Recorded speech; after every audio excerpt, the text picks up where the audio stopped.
Hey guys, so yesterday we talked about the update notice and some of the changes that came about, as well as the important notice from the developers. So today I want to talk about the hero adjustment notice. This is some balancing changes as well as Silas that has come in. So yeah, this is split into three things: the new hero Silas, adjustment of some legendary heroes, and adjustment of certain lord skills, primarily epics. So first off, we have the legendary hero Silas. We talked about this briefly in another video, but now we can see his actual modifiers and percentages. So you can see his damage is 80% at max skill for 20 seconds. From his ultimate, his basic attack is just single target airborne first, so nothing special there. He has two passives, and then he has another passive which is triggered by having Vienna. So the two passives, the first one is granting up to 40% damage for 10 seconds, and can be triggered up to one time every 15. So it's a pretty high uptime of around 66% or so. For this, not bad. It's pretty good, but it's not a huge damage increase really. So it kind of depends how these modifiers scale with each other. You can see 80%, 40%, 60%. They're not too heavy, not too high. Another 80% if you have Vienna, which I think, strangely, is one of the strongest buffs he gets. So it feels that you really do need a Vienna if you want to use Silas, but I haven't got him. I haven't had a chance to play with him. I don't even know anyone who does have him. I have seen him pulled last night. Someone did pull him in chat that I noticed, but not me, unfortunately. Hopefully I'll get him and then I can show you guys what he's like, but we'll see. And yeah, this is all pretty much in line with what we talked about. It's the same kind of rough things. The modifiers are just now showing a bit more clearly. One thing that doesn't make sense to me from this notice is the lost love, the benefit he gets from having pulled Vienna on your account. You don't need them in the team, they just need to be on your account. Soul sniping deals 80% extra damage when Shadow Cloak is in effect. But if we go to the gallery, we go to Piercer, and we actually take a look, this says 100% here. It said 100% in the image we got, but it says 80% in the in-game notice, so I'm guessing that's a typo, assuming it is actually still 100%. But now we can see soul sniping. Oh, okay, so soul sniping is actually fully detailed here. So it's 140% damage that ignores 50% of the target's defense. Kind of confusing that. So I guess when he activates his ultimate, soul sniping now ignores all defense. Soul sniping normally ignores 50% because it can be triggered via his talent and via some of his other passives, but when he has his ultimate up, all of his attacks ignore all defense, and they also do 140% bonus damage, is how I read this. So it's interesting. There's a lot of stacking bonus damage going on, 60% from this up to 80, 140% from soul sniping, more damage if he's killed someone, more damage if you have Vienna, more damage if you focus the same target. So it's, yeah, I don't know, there's a lot to calculate, but it's just damage. He just shoots people, does a lot of damage. That seems to be his entire thing. So while we're here, let's have a quick look at his awakenings to see how good they are. Increases attack speed by 100 when Shadow Cloak is in effect. That's quite a good first awakening, actually. That's quite nice. Very linear, just bonus damage, so definitely not a bad one to get. The third one, the caster and one random allied marksman deal 15% extra damage when there are more than two allied marksmen on the battlefield. Confusing. Just because it says caster, they should just say Silas. That's how it reads to me. Silas and one random allied marksman deal 15% when there are more than two allied marksmen on the battlefield. So maybe that means when you have 3 marksmen, that's how it reads, is more than 2, but knowing this game it means when you have 2, but we'll see. Maybe we won't. You need to have pulled like 4 Silases for this. So that sounds very powerful, but it's just a very weird one. I think this is the kind of thing that you can probably have a very strong benefit from in Guild Boss if you have a highly awakened Silas. Himself, Calypso and Setram would trigger this, for example, so 15% bonus damage would be insane for Guild Boss.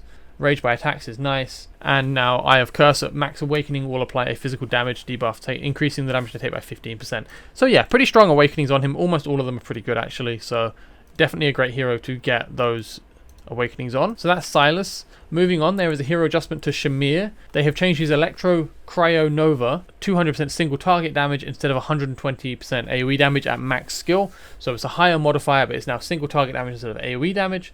Drowning Water, which is a stack debuff he can apply, now increases the damage the target takes from the caster's basic attack and ultimate by up to 15% instead of the same amount, but only from basic attacks. So now basically this will also apply to his ultimate damage. His first one here, Electro Cryonova, being his ultimate, so this will be increased. This will be allowing his ultimate to deal bonus 15% damage, so that's a buff to that, obviously.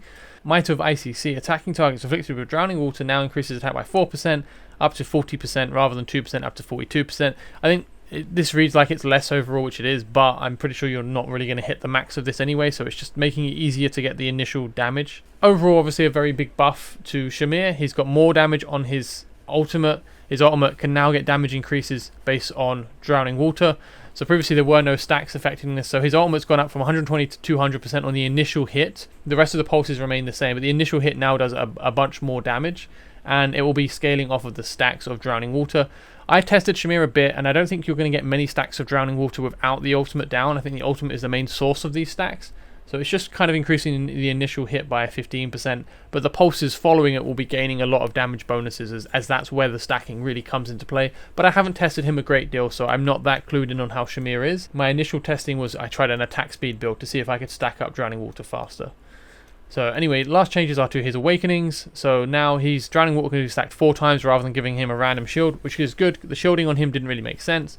And Awakening 5 can now be stacked up to 4 times. Has been changed to when using your ultimate skill deals 15% more damage for 8 seconds. So those are much better, of course, as well. I haven't tested them. I do have a friend who has, and he says that Shamir is now actually pretty good. He recommended somewhere around a B to an A ranking on the tier list, which I will be updating at some point. But yeah, so Shamir has been buffed. He should be a bit better for you. Probably wouldn't go out of my way to build him, but if you've pulled him, if you have a smaller roster, or if you need a mage, then definitely consider using Shamir now. It seems like he's been buffed into some sort of relevancy. Vienna has had a change. She's now been given a new bond skill. After Silas, the Blind King is activated in Hero Gallery after you've pulled him. Bone Shield now grants bonus healing of 10% of the caster's attack every second. So I had a look at this. My Vienna has about 15,000 attacks, so that's about 1.5k healing a second. The uptime on Bone Shield is about 40%. So it's not bad. It's a nice little amount of healing, but it's not a big buff for Vienna, but it is definitely a buff. I don't think she needs it, but you know what, it's nice. There's a bit of utility. Maybe you can get by without a healer in a group arena using her. She can help support whoever is down. I don't know if it's quite that much though. And now moving on to the Lord skill adjustment. So starting off we have the Nightmare Council, and this is going to be a consistent change across all factions. All legendary hero lords will now grant 15% bonus stats to their faction team members rather than 10%. I think this made sense. Previously, Rare was 5, Epic was 10, and now they're moving Legendaries up so they're 15. The healing effect reduction has been reduced. I think this is just for the Legendary faction hero, Toreador, from 20 down to 15, and his basic attack chance of triggering an additional instance of damage has gone up from 20 to 30%, so that's a huge boost for Toreador. Not many people have him, but if you do, very, very strong boost. Cursed Cult, Legendary hero skill adjustment, so this one is just for the Legendary, again, 10 to 15% base stats. And for the epic skill, the one that we just got, Aeon, her control damage is now 20% instead of 30%, so she's been nerfed by 10% on her passive, so that's kind of unfortunate. That's the main reason I wanted to use her, but 10% damage off that kind of sucks, so that's unfortunate. The Watcher Squad, just for the epic hero, increased damage and healing amount by 20% periodically instead of increasing damage by 25% and healing amount by 10%. So they've kind of just merged it in the middle. It's now just a flat 20% for damage and healing. North Throne, same thing here with the 10 to 15% stats on the Legendary Lord for the Epic Lord. So this is Isolde, the Defender. Periodically grants all faction members a shield equal to 20% of the max HP instead of 30, so 10% nerf to the max HP shield. And the Rare Lord has had a similar adjustment from 15 down to 10% on the max HP shield. Star Piercers, we have adjustment for the Lord, again 10 to 15% stats. They have nerfed the damage increase on the Legendary Lord for Star Piercers. It's now 5% damage increase instead of 6% for every tile further than your attack range. It's just a little tweak there to bring them in line. I guess they were a little bit too strong.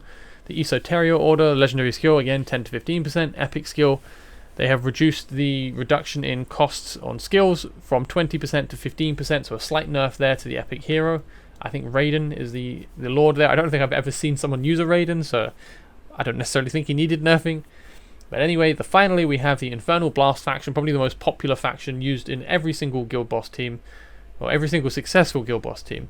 So again, Legendary Lord, 10 to 15% stats, and the Epic Hero Lord adjustment. This is for Pyros, the guy I just pulled like a week ago. His ultimate destruction command has a focus fire ability that means everyone attacks from the same faction if they're on the same team, dealing up to 800% damage. It has now been nerfed to 700% damage, so he's lost 100% bonus damage on his focus fire ability. So as you can see, they have buffed all of the Legendary Lords pretty much by giving them extra stats. I think that makes sense. It was kind of weird that the Epics had the same stat boost, but they have nerfed the Epic Lords, reducing their benefits. I think they wanted to make the Legendary Lords shine a bit more, but they didn't want to power creep the Legendary Lords into being super good, so they decided to nerf the Epic Heroes instead. I'm not super fond of this because Epic Lords are already kind of rare, so I don't think they needed nerfing, but I can understand why they would want to differentiate between Legendary and Epic Lords a bit more. And now that we have the rates revealed, I'm seeing a lot of Lords being pulled, so I'm still suspicious about that. I feel like they have boosted the rate, so get them while you can. But anyway, that pretty much covers the hero adjustment notice. Let me know what you think below. I think it's an okay change. I was hoping to see more hero changes in this. I wanted to see maybe some changes to Valkyria, maybe Cerberus, probably a little bit more for Shamir personally. There's still a bunch of heroes that could do with a little bit more love, and there's a bunch of epic heroes I think could do with some tweaking. So yeah, hopefully we get another hero adjustment soon. I want a bit more changes than that. I feel like that was quite slim. Yeah, hopefully we get something, and stay tuned. I'll make a video if we get anything more. Thank you very much for watching. Take care guys, and bye bye.